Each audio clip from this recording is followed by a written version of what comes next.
Bueno, pues buenos días.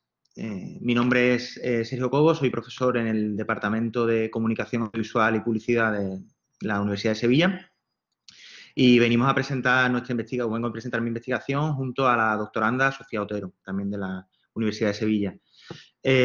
Un segundo que cargue la presentación.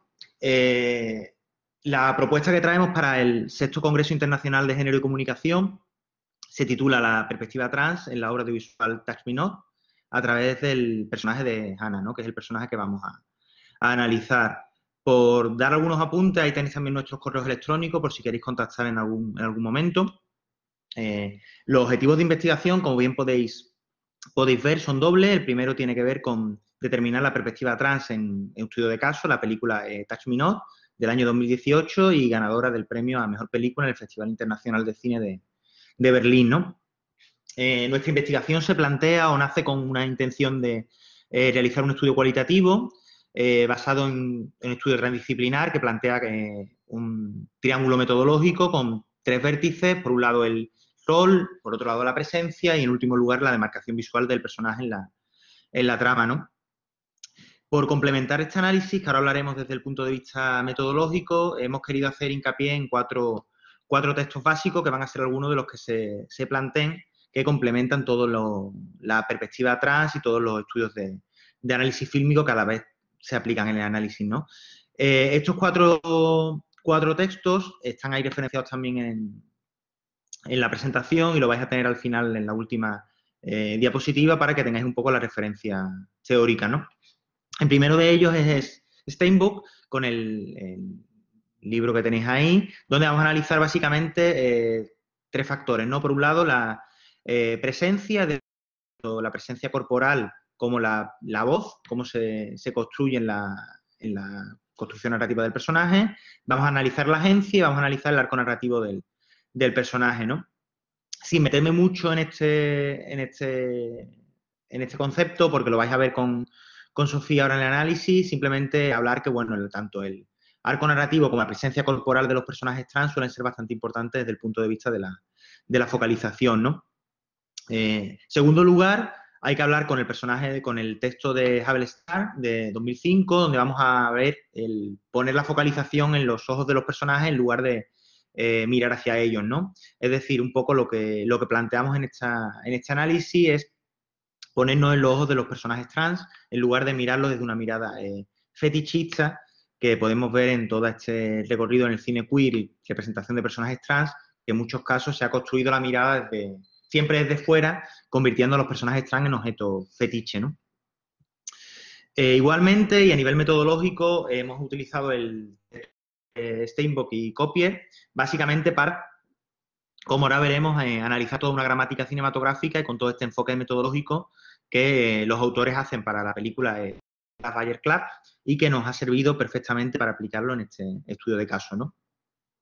Destacar uno de los lugares comunes más habituales en la representación de personajes trans, que tiene que ver con el topo y o el espacio común de el personaje trans como trabajadora sexual como única posibilidad laboral, ¿no?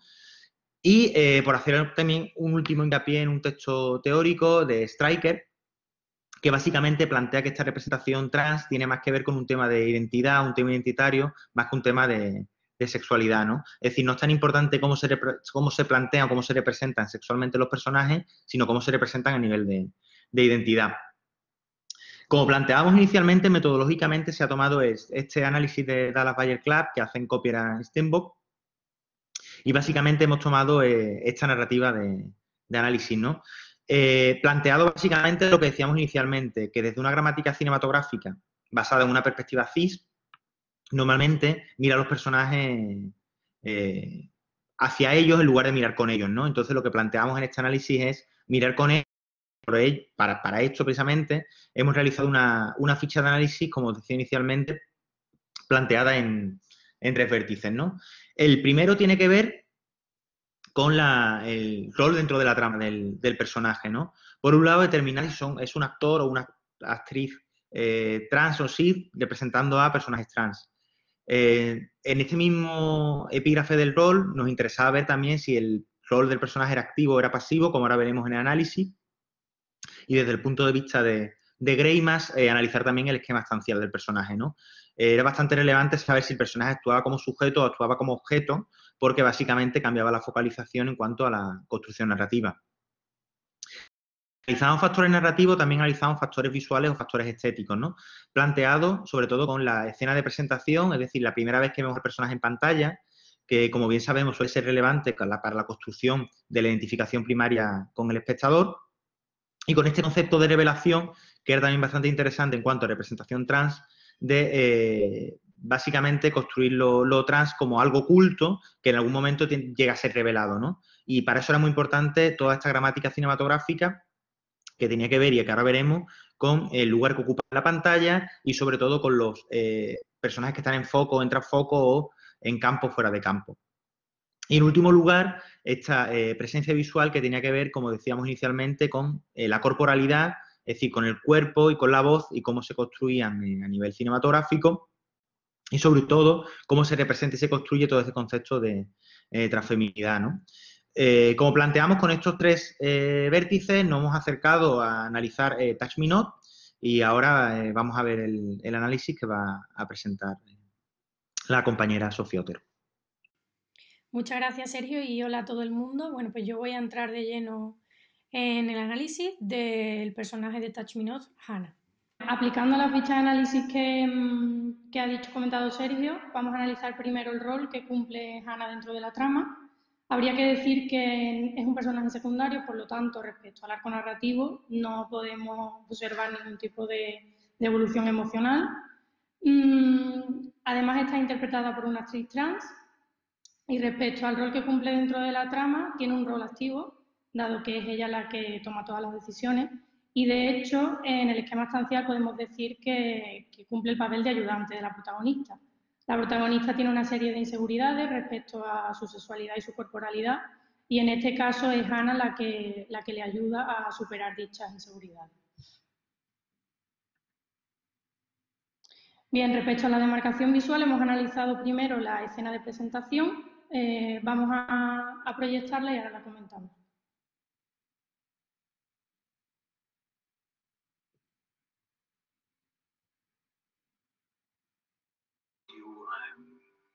I'm embedding you, I'm helping you to play your strength. Really great piece of music. Well, maybe I'm not cheap, but I think I'm worth every dollar, every euro.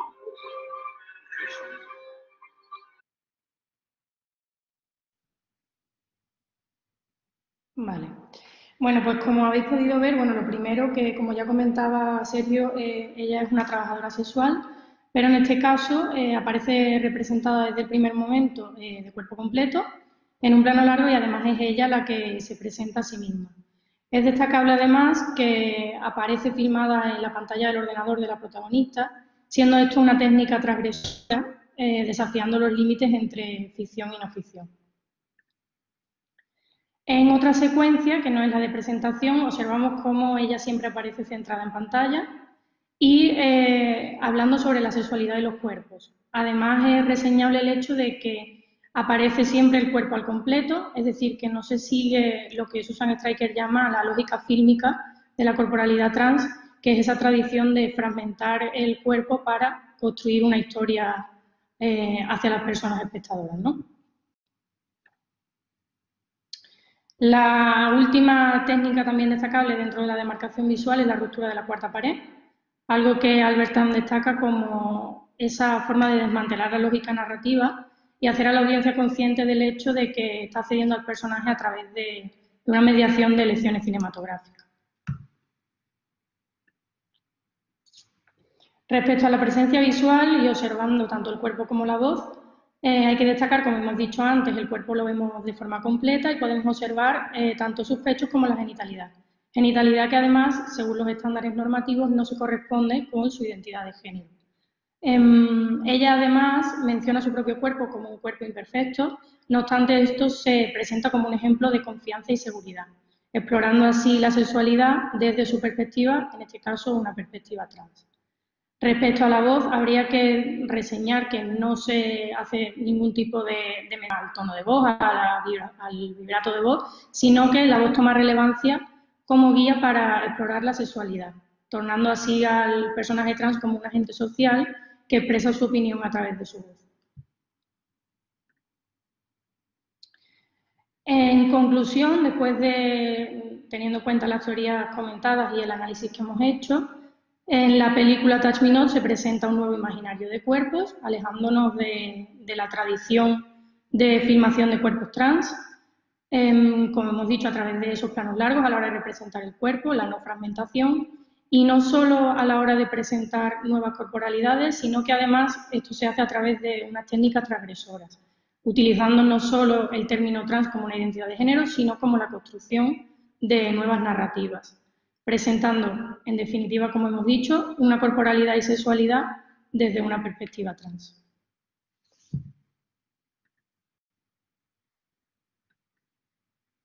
Muchas gracias.